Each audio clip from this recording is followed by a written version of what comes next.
Sur la naissance, il y a quand même quelque chose qu'il faut regarder de près. C'est que la Bible nous fournit un précédent.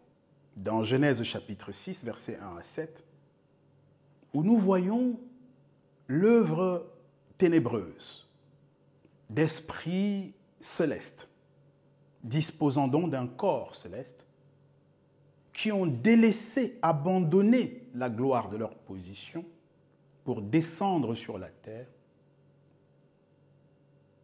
se prendre femme parmi les filles d'hommes, aller vers elle et avec elle accoucher des enfants, des fils qu'on a appelés les géants, c'est-à-dire les monstres, des hybrides, partiellement femmes et partiellement esprits.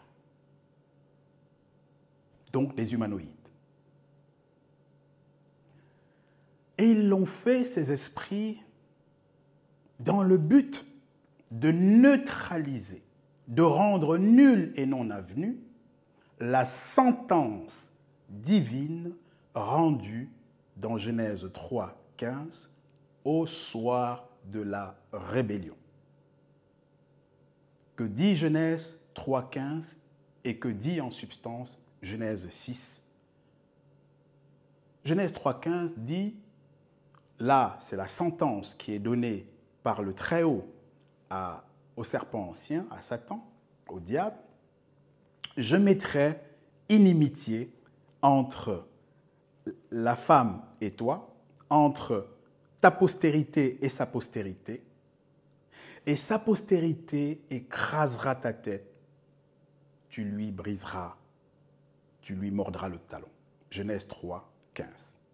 Donc, pour annuler cette sentence, pour la rendre ridicule, pour la rendre nulle et non avenue, ces esprits ont entendu faire avec des filles d'hommes une même postérité, pour qu'il n'y ait donc pas postérité de la femme d'un côté et postérité de Satan de l'autre, mais qu'il y ait une seule postérité, étant bien compris qu'une même postérité ne va pas se combattre, ne va pas s'auto-combattre. Et donc la promesse, la sentence aurait été annulée. Pour ce faire donc, ces esprits ont foulé aux pieds tous les principes divins, notamment le psaume 115, verset 16, où Dieu dit qu'il a donné la terre aux êtres humains, c'est-à-dire à l'espèce humaine, et les cieux aux esprits célestes. Ils ont violé la procréation pour y parvenir. Genèse 6, nous nous limiterons à 3 versets, le 1, 2 et le 4, dit la chose suivante. Lorsque les hommes commencèrent à se multiplier sur la face de la terre et que des filles leur furent nées, verset 1, verset 2, les fils de Dieu virent que les filles des hommes étaient belles. Et ils prirent les filles des hommes pour femmes parmi celles qu'ils choisirent. C'est le verset 2. Et le verset 4 dit que les fils de Dieu sont allés vers les filles des hommes, qu'ils avaient donc pris pour femmes, et leurs femmes, ces filles des hommes, devenues donc la femme de ces esprits, ont conçu et ont accouché ces géants, ces monstres, ces hybrides, ces humanoïdes dont nous avons tantôt parlé. Et c'est d'ailleurs le fait fondateur du déluge sur la terre, de la colère qui a conduit Dieu à se repentir de l'espèce humaine et à raser l'humanité d'alors, tout en réduisant par la suite le nombre des jours d'une existence humaine sur la terre de plus de 1000 ans à 120 ans. C'était la raison, c'était cette relation contre nature entre des esprits auxquels Dieu n'a pas entendu donner des appareils reproducteurs, ça c'est Matthieu 22, 30 qui le dit, et ces femmes qui normalement auraient dû s'assurer donc de procréer, mais de procréer comme Genèse 4, verset 1 le montre, et comme Genèse chapitre 1, 28 en fait l'injonction de procréer des êtres humains, donc avec des pères humains, des pères terrestres, biologiques, des géniteurs mâles.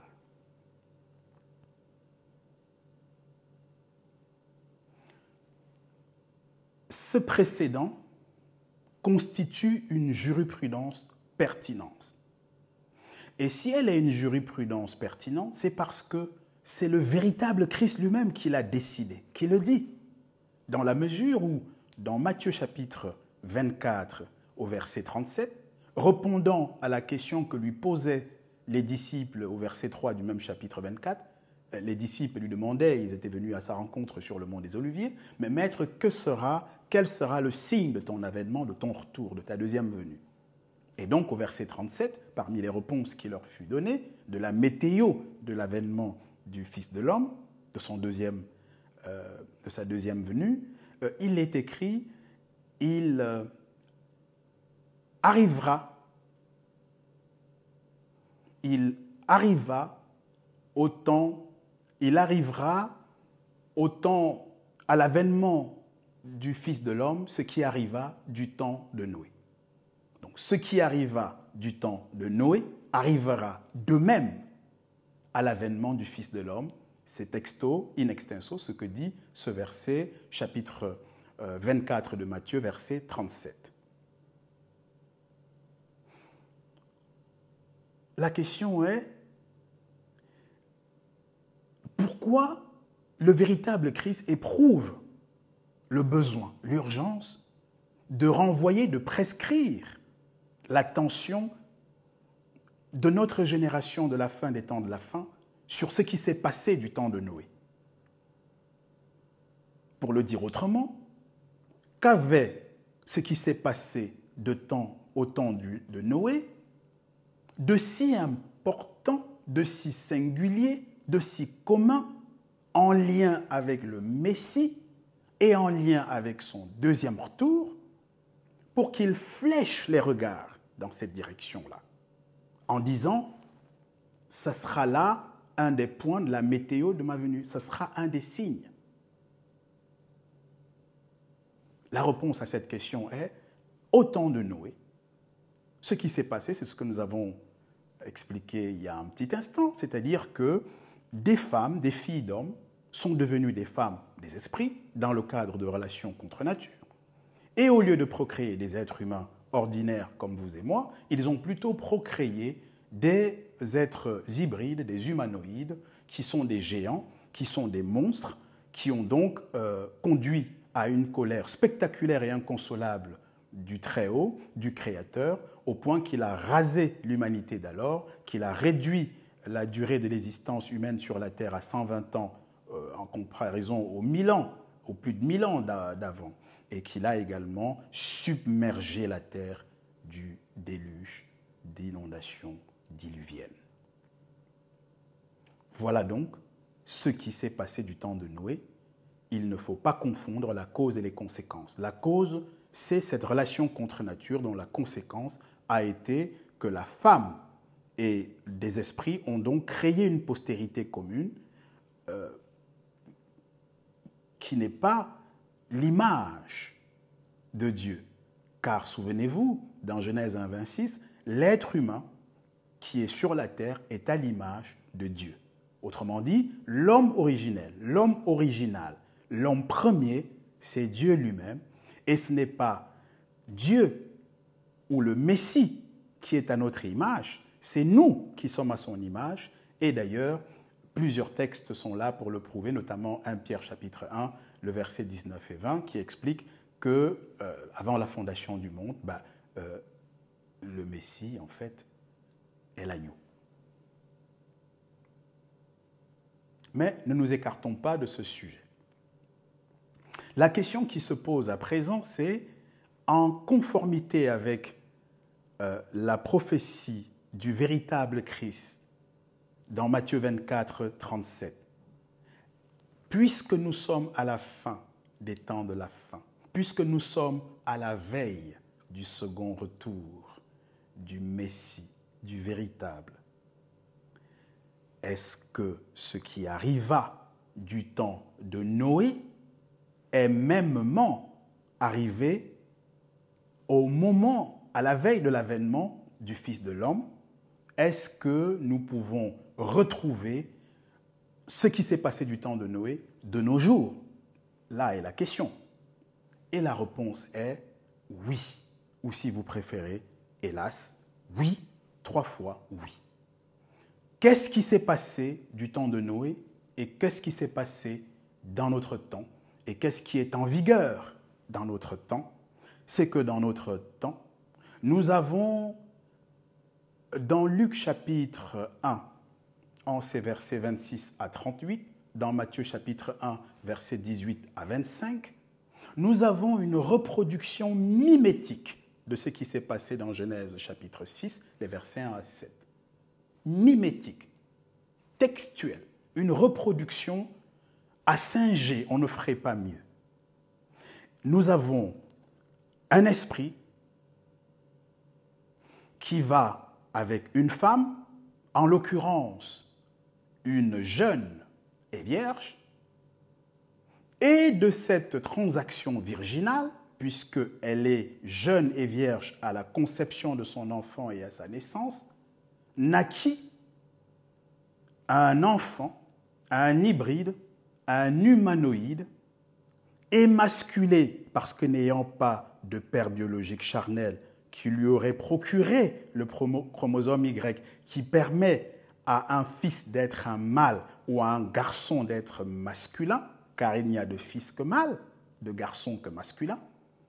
Il est donc émasculé et efféminé en ce sens que la seule portion humaine qui habite son corps et son sang est celle de la contribution de sa génitrice femelle.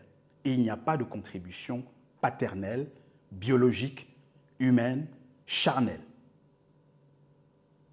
Et donc, nous avons un être hybride et humanoïde, émasculé et efféminé, qui se nomme Jésus-Christ, un faux Christ, l'antichrist auquel le christianisme a fait allégeance. Et au lieu, dans ces conditions, de devenir la lumière de ce monde, le christianisme a plutôt plongé l'humanité dans l'idolâtrie. Et plutôt que de devenir le sel qui aurait donné sa saveur à la terre, et à tout le moins qui aurait empêché la putréfaction de la terre, le christianisme, au contraire, a soumis la terre et l'humanité à l'Antichrist. Voilà ce que nous pouvons dire de la naissance, et nous voyons donc qu'il y a une radicalité qui fait que l'évangile chrétien sur ce point et l'évangile de Paul sont littéralement aux antipodes. Il ne s'agit pas, il ne peut pas s'agir, de toute évidence, de la même personne, du même Messie, du même Jésus-Christ ou du même Seigneur.